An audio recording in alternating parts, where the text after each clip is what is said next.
Well, this session is on Continuity of Operation Planning, COOP. And in the chair we have Mr. P.M. Heblikar, Managing Trustee, Institute of Contemporary Studies, Bangalore, ICSB. May I request Sri P.M. Heblikar to kindly come on dais. Sir. Yeah, there he is. Welcome, sir. Yeah, you can also put your hands together to welcome Mr. P.M. Heblikar. Yeah, thank you. Mr. Eric Oddo, Senior Policy Analyst, Center for Health and Homeland Security, USA. Welcome, Mr. Eric. Thank you very much.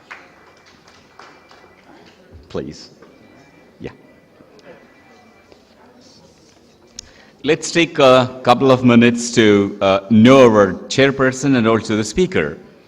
Mr. Heblikar is retired as a Special Secretary, Government of India. He has settled in Bangalore.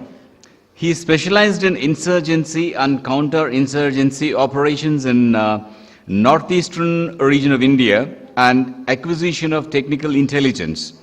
He served in sensitive assignments both in India and overseas. He was decorated for his meritorious and distinguished services by Government of India. He currently teaches National Security in Manipal University. That's Mr. Heblikar for us. And Mr. Eric Oddo joined Center for Health and Homeland Security USA in 2008 and currently holds the position of Senior Policy Analyst. Mr. Eric specializes in the development, implementation, and exercising of comprehensive continuity of operations for public sector entities. He has acted as project manager for clients at the federal, state, local, and non-profit level, including the United States Department of Agriculture, the District of Columbia, and Howard County, Maryland. He is a DHS certified instructor for preparing the states, implementing continuity of operations planning, a 2-day management level training course designed to provide state, local, territorial, and tribal entities nationwide with the knowledge of tools necessary to design effective all hazards COOP plans. Mr. Eric has served as evaluator, controller, and facilitator for a multitude of HCEP compliant emergency exercises ranging from tabletop to full scale throughout Maryland and District of Columbia. And with this, it's over to the chairperson, Mr. Heblikar, for your opening remarks. Thank you very much. Good morning, ladies and gentlemen. We've had a very, very interesting first session today morning, and I think both Eric and I would promise an equally interesting second session today forenoon. Eric, I welcome you to Bangalore and onto the workshop. This is his first visit to India, though he has had experience of visiting other locations in Southeast Asia and in India's west. As was mentioned earlier, he is a senior policy analyst at the Center for Health and Homeland Security at the University of Maryland in the United States. The CHHS is a non-profit consulting firm which works with federal, state, and local government agencies, assisting them in development of plans and programs, legislation, training, and their implementation to ensure that lives and property are protected in the event of a natural or man-made disaster. Just a brief word on what she is going to talk to you about in the morning. Continuity of operational planning, COOP, which is his pet subject, I believe, is an important process of disaster management metrics. It is a valuable tool that needs to be planned, integrated, and popularized among multiple civic, governmental, corporate, and institutions that are important stakeholders in this responsibility of post-disaster management, or even trying to bring about analytical tools that will look at things before they impact. Ladies and gentlemen, we have this rare opportunity of having Mr. Oddo amongst us. I would prefer that at the end of his presentation that we ask him as many questions as possible. I think we ought to be selfish.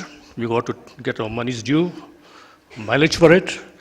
And I especially appeal to my younger colleagues who are in the districts or in the areas of such interest which are within his specialization. As we come to the question and answer session, I would like to request that before you ask questions, please identify yourself, your name and the organization you represent, so that for matters of record, it's clear and there is clarity. We would request that you keep the questions simple, let the tail not wag the dog. Without much ado, I will now request Mr. Oddo to take us through the workshop program. All right, good morning, everybody. My resume was pretty much already provided for you, so I won't bore you too much with those details. Chang's presentation was outstanding. It was focused primarily on domestic international terrorism.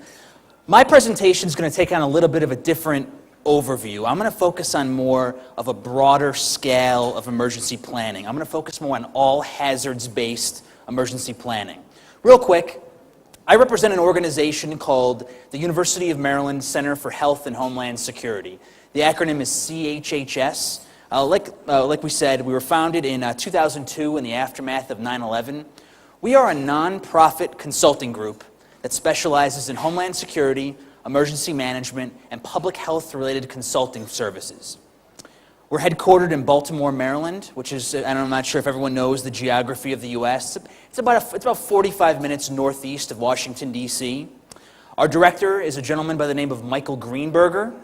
Before directing our center, he served in President Clinton's administration. He was deputy counsel to Attorney General Janet Reno.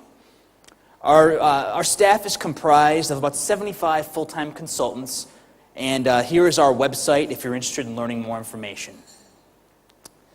These are the areas at which CHHS has subject matter expertise, all right? The first is what this presentation entails, continuity of operations planning. We also have expertise in cybersecurity, interoperability, ensuring that different communication systems can communicate with each other seamlessly, energy assurance planning, critical infrastructure protection, safeguarding things like our electrical grids, our public utilities, training and exercises. We've conducted training, comprehensive training and exercises all over the globe. Public-private partnerships, ensuring that both government and the private sector can effectively and efficiently communicate during an emergency event. Transportation and maritime security, our rail systems, our mass transit. Strategic planning, long-term policy decision-making to ensure that objectives are made going forward.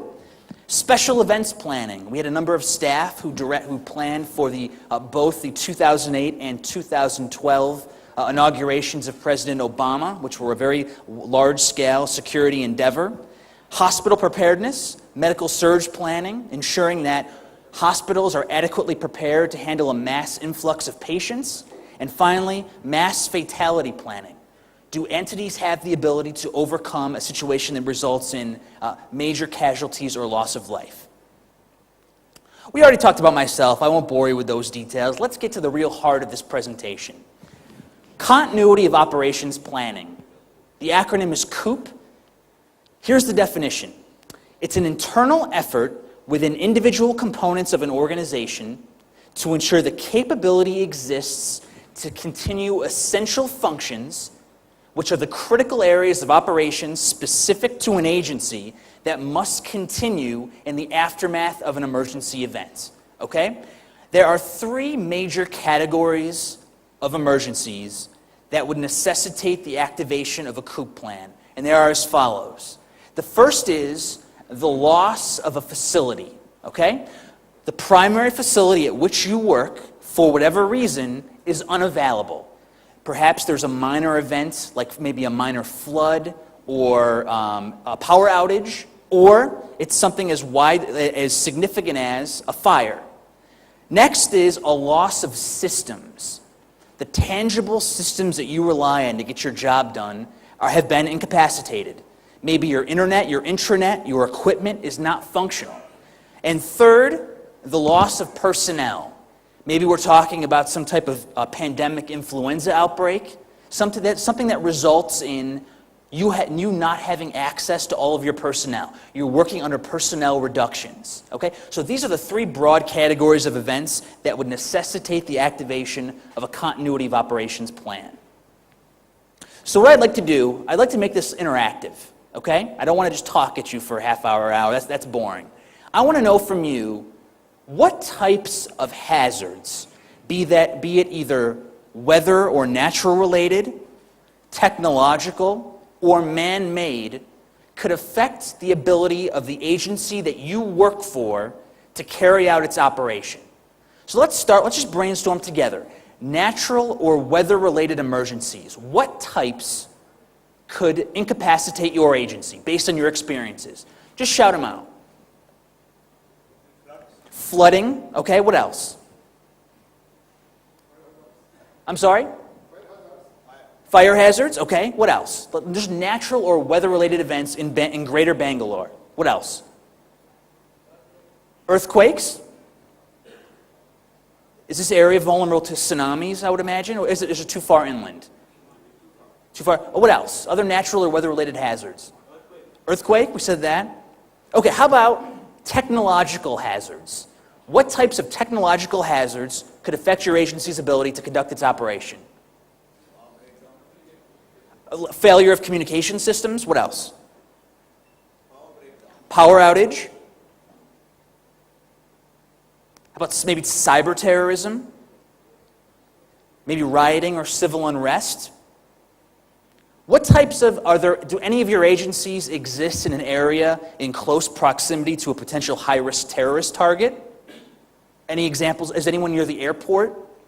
Or a power plant or a military installation? Let me give you a brief historical perspective of continuity of operations planning. It originated in Great Britain during World War II. The British were fearful, as they were getting airily bombarded by the Nazis, that the executive leadership of their government could face sizable losses and the government could not function. So this type of thinking originated in Britain during the Second World War. In the United States, the American government, out of fear of nuclear attack from the Soviets, President Dwight Eisenhower issued an executive order mandating all executive branch agencies to maintain Coop plans.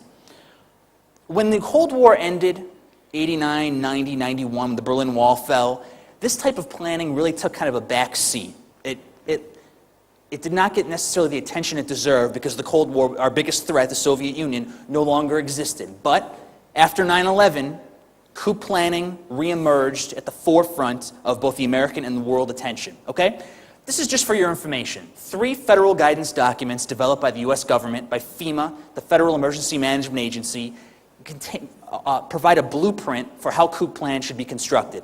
If you're interested in looking at them, it's Federal Preparedness Circular 65, Federal Continuity Directives 1 and 2, and Continuity Guidance Circular 1 and 2. Okay.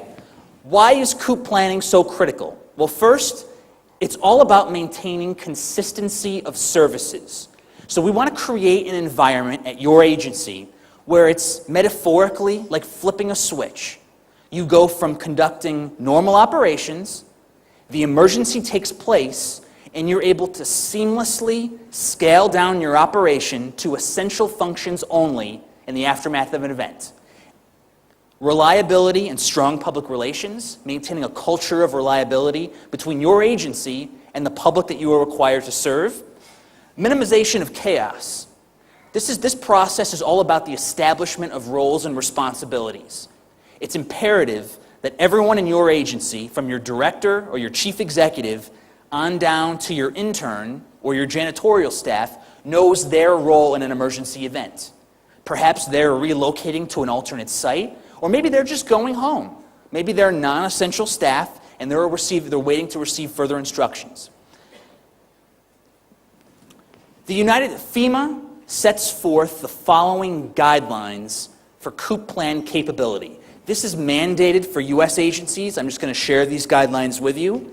First, Coop plans should be maintained at a high level of readiness, meaning your leadership, key personnel, should be able to access it at a moment's notice in both electronic and hard copy. Second, It should be executable both with and without warning. So whether we're talking about what we call a notice event, something that you have advance notice of, like a hurricane, a blizzard. Do you ever get snow in Bangalore ever? Okay, the blizzard wouldn't apply. Has it ever, in history, does it snow anywhere in India? In the mountains it does, right? Okay, but not in Bangalore. Okay. What's the coldest that it ever gets here? I'm just curious. In Fahrenheit. I don't understand Celsius. All right, never mind. Executable and without warning. Something like a terrorist event or an earthquake. These next two numbers represent benchmarks for Coop plan capability in the US, and it's highly recommended for Coop plans in India, okay? The first should be operational no later than 12 hours after an activation. So once an emergency takes place and you have activated this plan, the longest that your staff should have to go before essential functions are being performed is 12 hours, okay? The next benchmark set forth by the federal government in the US is 30 days. Once you relocate to an alternate facility, you should have the necessary supplies, resources, logistical support to maintain your operation for a 30-day period. That's the planning goal, okay? All right. There are 8 elements of a complete and comprehensive continuity of operations plan. Think of these as parts of a car or ingredients of a cake. If any one ingredient or any one part is not addressed, the entire product cannot work. You can have a beautiful Corvette or a beautiful Ferrari, but if you don't have a transmission, the car's not going to run. If you forget to put sugar in your cake, the rest can be perfect, the cake is not going to taste right. Every one of these elements must be accounted for. I'm going to talk about each one. The first is essential functions, okay? These are the 2 most important words in Coop planning. These are the functions of your agency that cannot be put on hold for any reason. They must continue post-event. Second, human capital management. Once you've accounted for your functional requirements, what staff members are carrying them out? Have they been efficiently and effectively allocated? Next is succession management. What happens if you have a temporary or a permanent vacancy in one of your key positions? How do you ensure seamless occupancy of that position? Fourth, communications. If we can't communicate, we can't get our job done. When your primary modes of communications fail you, do you have redundancy? Do you have interoperability? Vital records and vital equipment. This is the stuff, the tangible items, the records that you need access to that correlate with these functions. Next, alternate facilities. When your primary site is unavailable for any reason whatsoever, do you have somewhere that you can relocate to? Reconstitution and devolution, I'll define these terms in a moment. These come at the end of a Coop event. I'll explain what they mean momentarily. And lastly, training, exercises, and evaluation. I like to say that a Coop plan is not a piece of art, it's an engine. Many agencies will put together beautiful documents, it's thorough, it's aesthetically pleasing, they'll put it on the shelf, they'll pat themselves on the back, and they'll forget about it. If you're going to do that, it's not even worth starting. It's an engine. It requires consistent, systematic updating and maintenance, or else it becomes obsolete relatively quickly. Okay? So these are the 8 ingredients of this plan. Let's talk about them a little bit more. So, okay, first, getting started. I want to make this presentation as useful and realistically pragmatic for you as possible. So this is the first thing that you want to do. Identification of a Coop program manager. This is you are appointing a staff member at your agency who is responsible for planning, facilitating, and overseeing this entire project. Okay? They are the go-to, maybe it's your director, maybe it's a deputy director. They are the point person, the catalyst for getting this done. Next, you want to develop a Coop planning team. The size of your Coop planning team will be determined by the size of your agency. Okay? If you're a 10-person agency, your program director may be your entire team. I work a lot with the District of Columbia, Washington, D.C. They have public agencies with hundreds and hundreds of people, if not thousands of employees. So it's not realistic for the Coop program manager to go out and collect information from everyone, okay? It has to be broken down and delegated amongst a team, okay? Third, evaluation of time and financial resources for the project. You want to evaluate how much of your staff members' time is available to gather information and put together this plan, and what type of finances do you have to dedicate to it? Can you afford to go out and hire a private consultant, a nonprofit like us, or are you going to write it in-house for free and learn how to do it? That will be necessitated by the financial resources that you have at your disposal. Establish a clear-cut planning schedule. It's very critical that this is treated like a real project. So maybe you give yourselves a month to identify essential functions, another month to identify key personnel, and you plan to have a full-scale exercise within 6 months. Treat it like a real project. Conduct a kickoff meeting. In the very beginning, I would have what's called a kickoff meeting for all of your personnel, where you take them through, you explain what Coop planning is all about, and what will be asked of them to put together this comprehensive plan. Okay? Okay, so once you've established roles and responsibilities, you've determined who your program manager is, you've identified your Coop planning team, you want to start assessing the essential functions of your agency. It's a 5-step process, okay? First, you want to identify everything it is that your agency does, okay? Get every single function that your agency performs down on paper, so nothing is overlooked. Second, you want to, maybe there's 50 functions that your agency carries out. Of those 50, hypothetically, you want to identify what is essential and what is non-essential. And I'll explain some strategies for assisting you in the next slide. Once you've defined that subgroup of what are essential functions, you want to break them down into their resource requirements. What are their essential supporting activities? What tasks have to be carried out to conduct that broader function? Fourth, you want to conduct a business impact analysis. What would be the impact on your agency if a function were to be disrupted? Would there be financial consequences? Would there be the loss of human life? Recovery time objective. How quickly does that function have to be back online? For instance, let's say you are a Department of Public Works, and one of your primary essential functions is debris removal following a severe thunderstorm. Okay? The recovery time for that function is probably going to be relatively low, maybe an hour, maybe 2 hours. Something like payroll, maybe that can wait a couple days. Or maybe training of your personnel, or maybe staff performance reviews. Maybe that can wait a week or two. It's all about figuring out what is essential and then prioritizing. So you may be asking yourself, what amongst our agency's operations is an essential function? Ask yourself the following 5 questions, okay? Must the function be performed to achieve the agency's mission? So is it connected with what is the basic fundamental mission of what it is that you're trying to accomplish as an agency?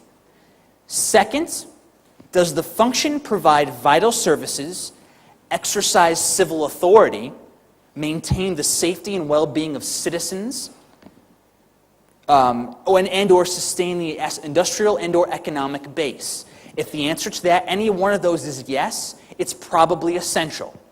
Third, is the function mandated by a particular law, statute, or executive order? Meaning, are you obligated to carry it out by law of whatever government or jurisdiction that you live in?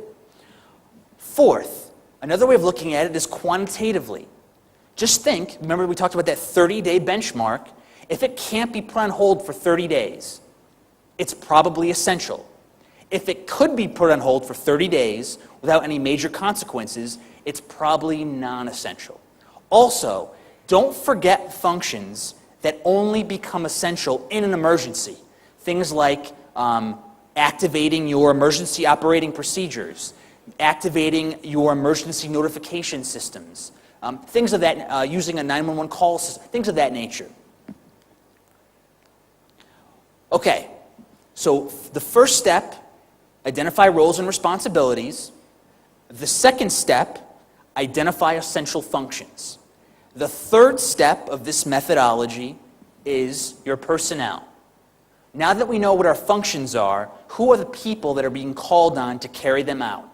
The definition of continuity personnel, agency personnel who will perform an essential function in the aftermath of a Coop activation.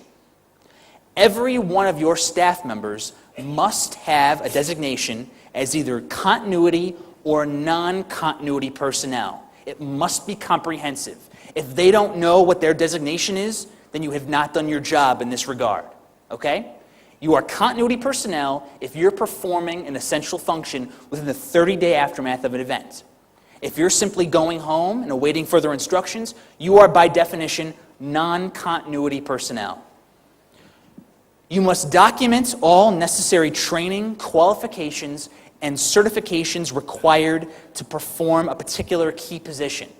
In your plan, it should very clearly document what certifications or educational background or training one has to have in order to carry out that particular position.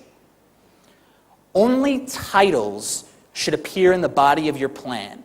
Why should names themselves not appear in a Coop plan? Why is that a bad idea? Anyone know? Exactly, correct. If you have turnover, if you have people retiring, if you have people quitting in between Coop updates, and it says that John Doe is responsible for that function, if John Doe doesn't work for the agency anymore, it could create complications following an event. So use titles, not names. And lastly, be mindful of employee sensitivities regarding continuity designation. In the United States, the economy is, as all of you know, has been suffering the last few years. And it's only natural that people will become a little bit suspicious and worried if they start hearing terms like essential, non-essential, are they key, are they non-key? It's important to reiterate to your staff that their designation as continuity or non-continuity personnel is in no way tied to their job security. Okay? It's a very important detail, a best practice that I've come across. Okay? So, roles and responsibilities, essential functions, continuity personnel. You also want to be mindful of the occupant emergency procedures of your organization. Okay? These are the procedures that guarantee human safety immediately after an event. Does anyone here have an emergency evacuation team at their agency? Floor wardens or fire wardens? People who wear perhaps like a bright-colored vest or a hat and assist people in evacuating and conduct sweeps of your building? Just by show of hands, do any of you have emergency teams in place at your facilities? A few of you do? Okay. A few terms that I want you to understand. Area of refuge. An area of refuge is an internal rallying point within your facility. It's a place for people to report to and receive further instructions as to how to proceed. It's particularly helpful for elderly or functional needs staff. A shelter in place. Anyone know what a shelter in place is? It's a secure location in a building to keep you safe from some type of external threat, like an active shooter or a tornado. A designated assembly area. This is a location outside of your facility to evacuate to and take employee headcounts to ensure everyone's safety. Go kits. Go kits are also known as personal survival kits. These are individualized kits that people can assemble with things like bottled water, medication, masks, maybe batteries, flashlights, radios that will assist in just survival needs during an emergency. And lastly, always keep in mind the needs of people who may have functional needs, okay? People who may have mobility limitations, physical limitations, people who are handicapped, visual impairments, hearing impairments, and make sure that their needs are planned for and they can safely evacuate your facility, okay? Okay, any history buffs here, any fans of history? Does anyone know who this gentleman is right here? Who's that? That is the 40th President of the United States, Ronald Reagan. Why do I have this picture up here? Well, if you'll indulge me for a moment, I'm going to tell you an historical anecdote. March 30th, 1981, President Reagan was attending a speaking engagement at the Washington Hilton Hotel in Northwest Washington, D.C., okay? At about 2:30 in the afternoon, he was leaving the building. He had about a 30-foot walk, probably about here to the end of that table, from the exit of the hotel to his presidential limousine, waiting to take him back to the White House. Does anyone know who the would-be assassin was that day? A man by the name of John Hinckley sought out to assassinate Ronald Reagan that day, okay?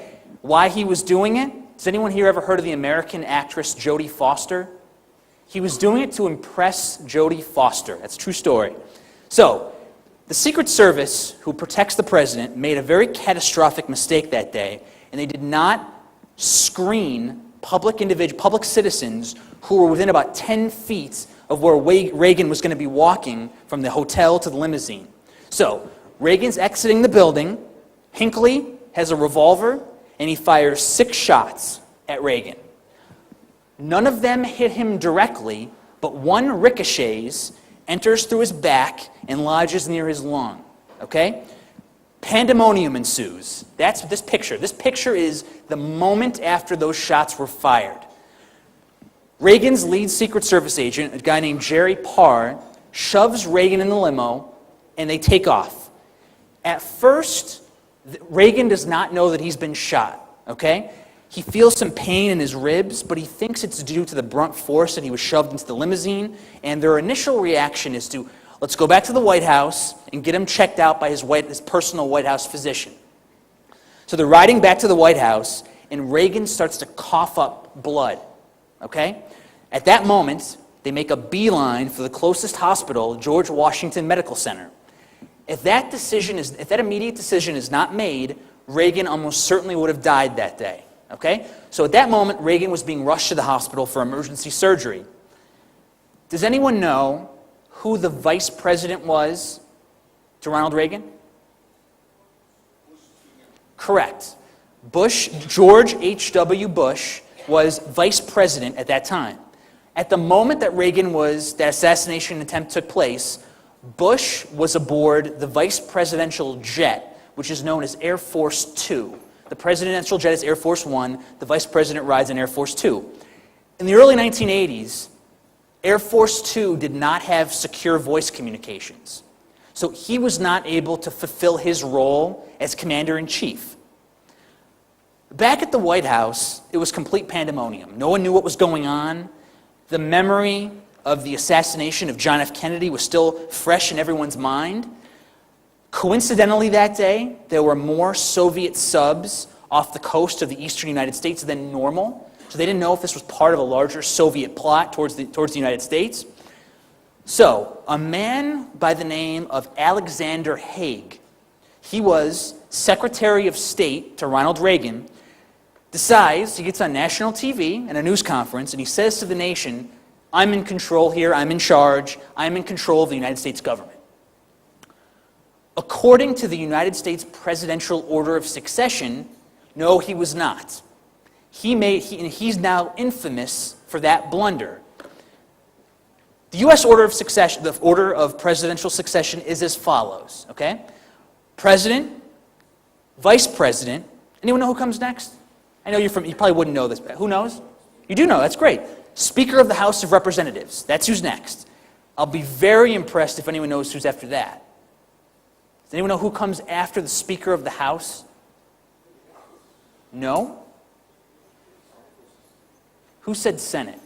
Well, but be more specific. No. It's the President pro temp of the Senate. It means the longest serving senator. Okay? So they're next. After that is Secretary of State, followed by Treasury, Defense, the Attorney General, on down the list. And the list goes in a certain order for a certain reason.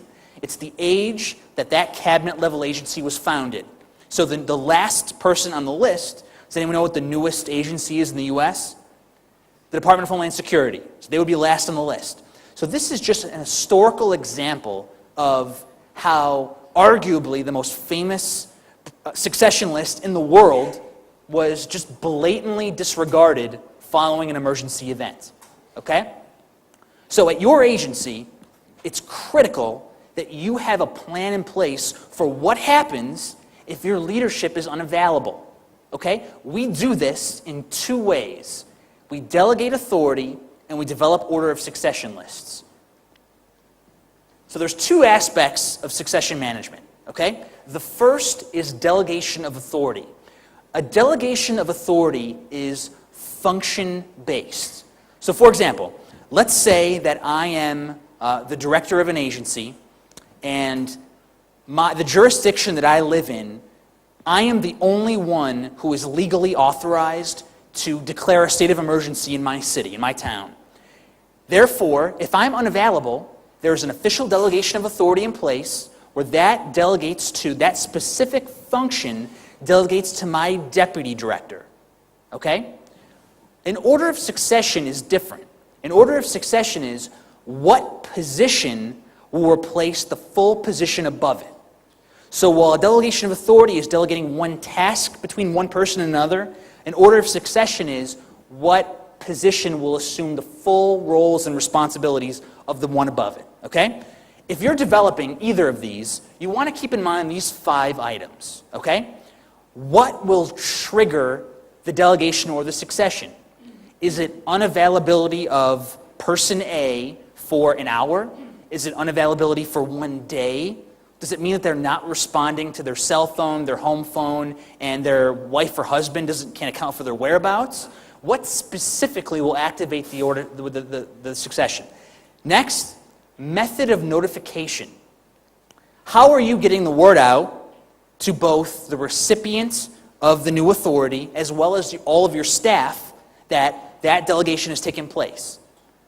Third, are there any limitations? Okay?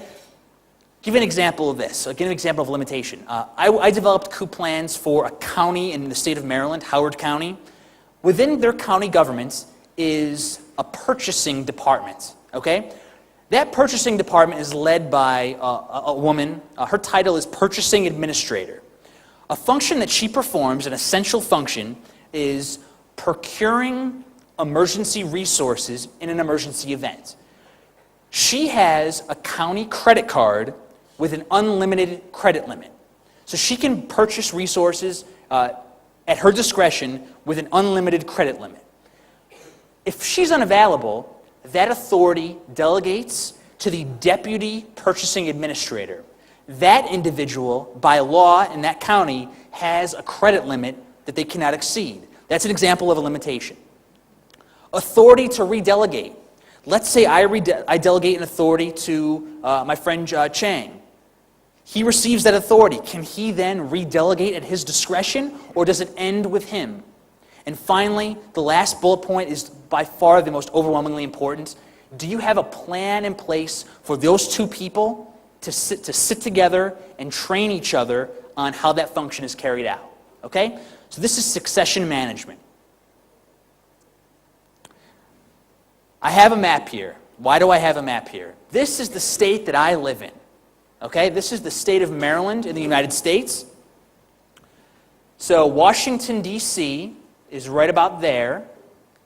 Baltimore is right about there. Does anyone know what the capital of Maryland is? It's Annapolis, which is also where the United States Naval Academy is. That's right there. Now, when you're developing succession lists, I strongly recommend that you take into account the geographic location of where everyone on the succession list lives. Why is that important? Our center developed succession lists for a number of state cabinet level agencies in the state capital of Maryland, in Annapolis. Okay? I'll do it here. There is only one way to get from the eastern shore of Maryland, where many state employees live, to the state capital in Annapolis. That is via the Chesapeake Bay Bridge. It's right here. Only one way. Many times per year, due to high winds, heavy fog, car accidents, that bridge is shut down. If that bridge is shut down, you cannot get from one side of the bay to the other. There's no way to do it unless you have a boat. So you have two options. You can either go way north, up through Delaware, and back down 95, which would inevitably be very clogged if this was happening, or you can go south all the way down through Virginia and Richmond and back up. So in essence, when that bridge goes down, you can't commute from either side of the bay to the other. So when we were developing these succession lists for judges, for politicians who may live on the Eastern Shore, we had to ensure that it was geographically diverse. We don't want everyone on a succession list being on the Eastern Shore of Maryland and not being able to get to work. So keep that in mind, okay? The geographic proximity and location of where people live. Communications. If you can't communicate, you can't get your job done. This is an overwhelmingly critical aspect of Coop planning. Consider the following things. When your plan is activated, what are the primary and alternative modes for getting the word out to your staff members? Let's say your building burns down in the middle of the night. How are you letting your staff know that you're now operating under your Coop plan? Do you have a traditional phone tree where person A calls person B, they call 3 people, they call 3 people? Or do you have a mass notification system? Do you have a mass text message system? Are you using Facebook or Twitter or social media? What are your primary and alternative modes for getting the word out to your staff? Next, what are the primary and alternative modes of communication to perform each essential function? Are you using landlines, cell phones, pagers, two-way radios? If those communication systems fail, what type of redundancy do you have in place? Third, are all of your personnel familiar with your agency's strategy for dealing with the media? Let's say that there was a scandal at your agency. Let's say, I don't know, someone was arrested for stealing office supplies and selling them on eBay, okay? That's my hypothetical scenario. You're walking out of your office, someone from the media comes up, asks you about it. Does all of your staff know what to do in that event? Does everyone know who your public information officer is? What do you never want to tell someone from the media? What are 2 words you never want to say?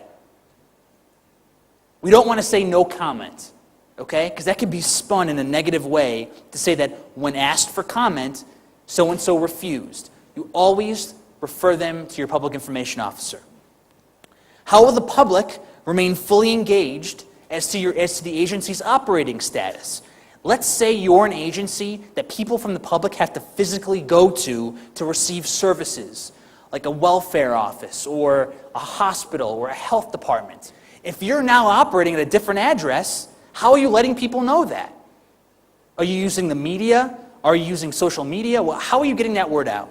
And finally, what entities and stakeholders should your agency be in contact with? No agency exists in an island. Okay? There's endless interdependencies. You're relying on vendors, public-private partners. Account for all of them.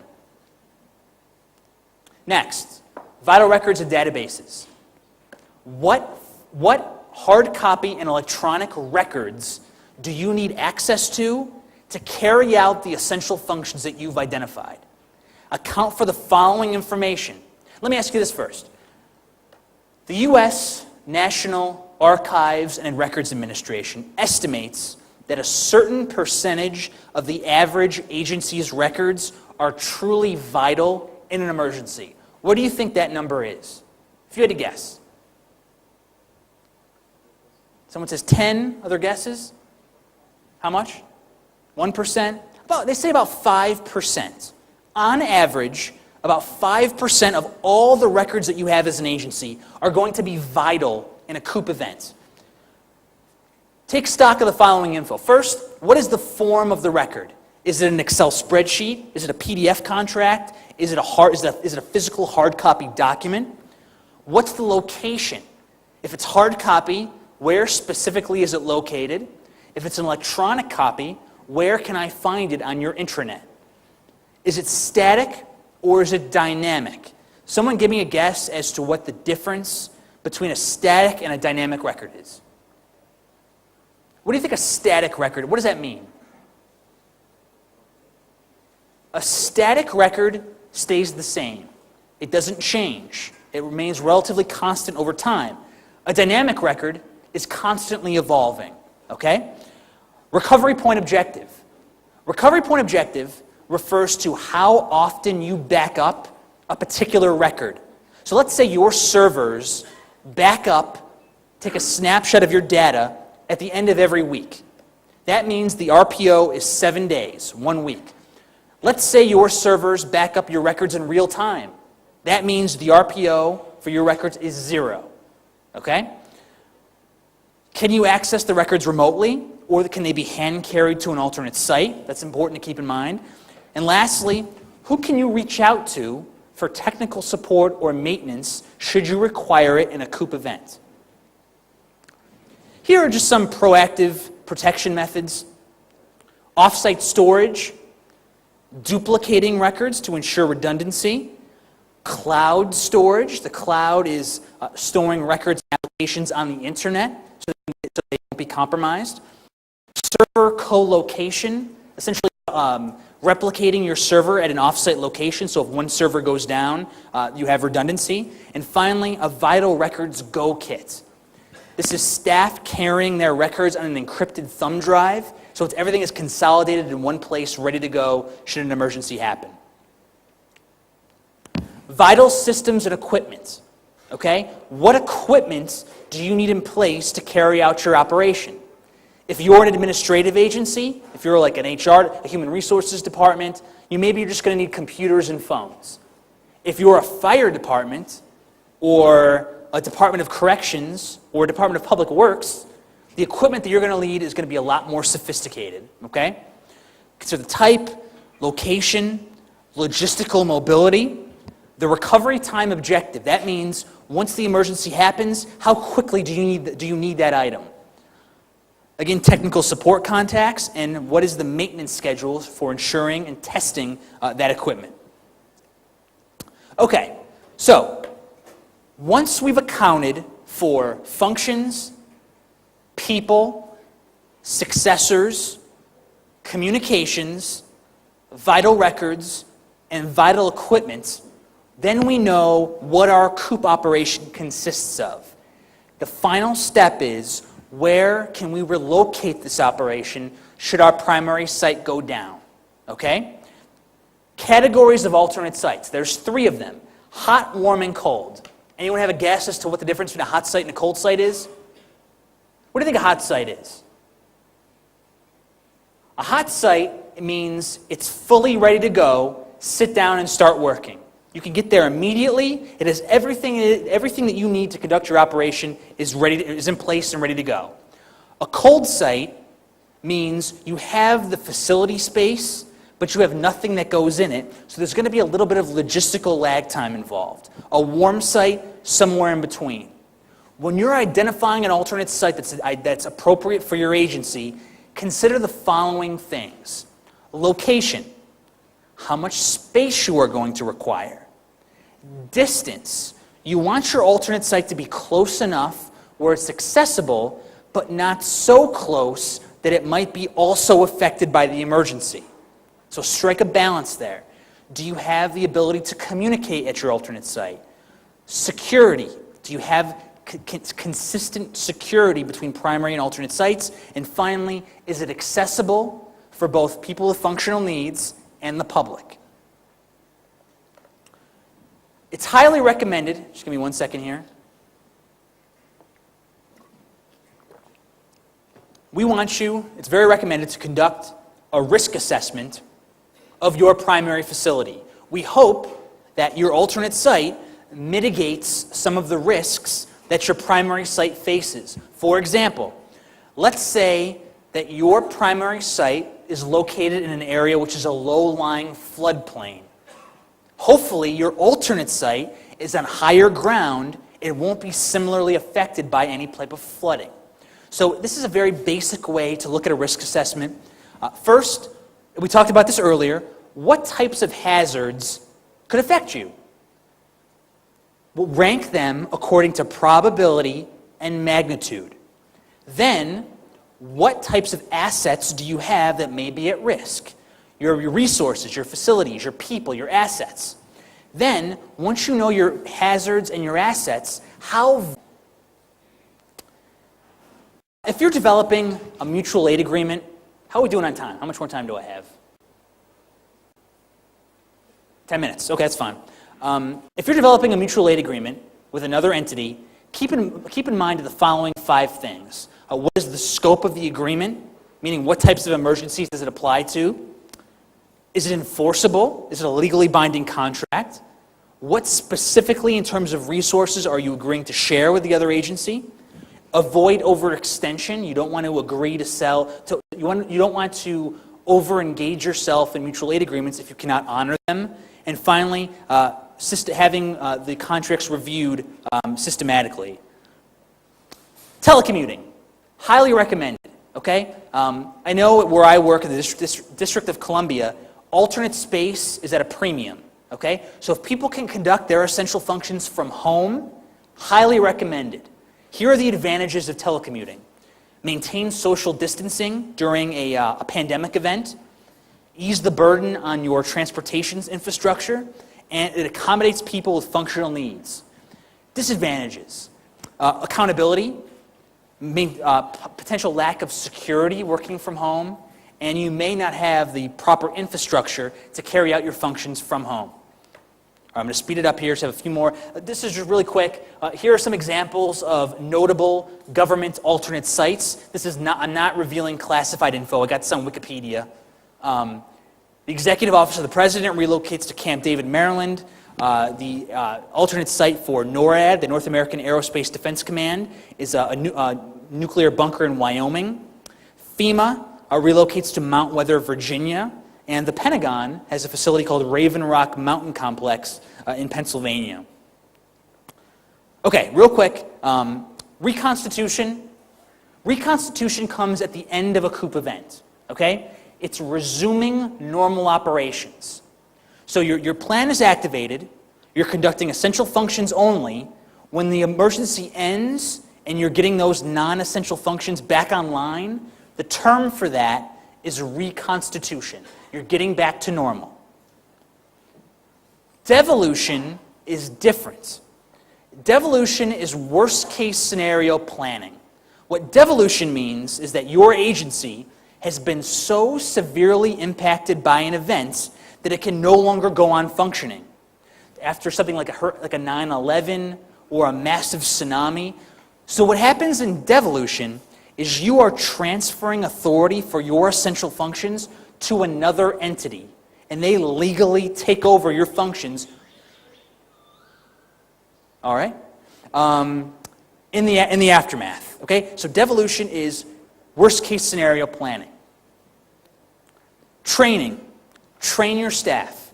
Here are 2 online FEMA Coop courses that you are more than welcome to take. Okay? They are introductory Coop classes that I highly recommend. IS 546, IS 547. Continuity of Operations Awareness course and an Introduction to Coop Planning. Very, very user-friendly, comprehensive courses that I would recommend that your staff take a look at. This is a preview of a presentation that I'm going to give this afternoon. Exercise and evaluation. I'm going to talk about discussion-based exercises, operation-based exercises, evaluation, hot washes after action reports, and finally, last slide, here are 3 websites that I think will be useful for you. The first are templates, planning templates for providing a framework to build this plan. So if you want to jot this down, it's fema.gov/planning-templates. The second link is a list of emergency management online courses. There's hundreds of them. They have things like Coop, ICS, NIMS, emergency management for every type of scenario you can think of. They're free. I recommend them. And third is ready.gov. This contains policies, risk assessments. This website is designed for businesses. Okay? So I don't know if there's anybody from the private sector here, but if you want information and guidance towards building continuity plans for your private enterprise, I would recommend that third link. Okay? I'm sorry, I feel like I had to rush to the end of the presentation, but I know it's lunchtime, so everyone's hungry. But I guess we can open up the floor to Q&A. But again, I'm sorry that I had to rush to the end.